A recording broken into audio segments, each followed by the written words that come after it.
Vinayak లోహాని 1978 April 12న మధ్యప్రదేశ్లోని భోపాల్లో జన్మించాడు. అతని విద్యాభ్యాసం మొత్తం ఈ నగరంలోనే జరిగింది. వినాయకుకి ఆవేదన అంటే ఏమిటో సరైన అర్థం తెలిసింది ఇక్కడే.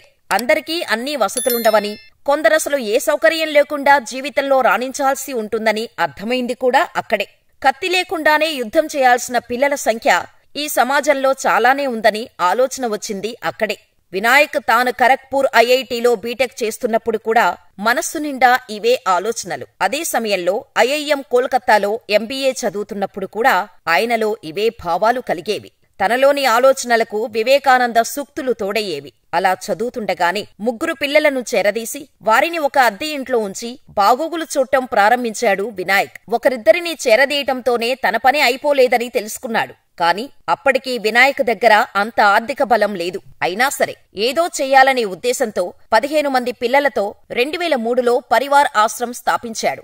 నిర్వహణ కోసం తనకు తెలిసిన మేనేజ్మెంట్ సబ్జెక్టు మీద లెక్చర్స్ ఇచ్చేవాడు.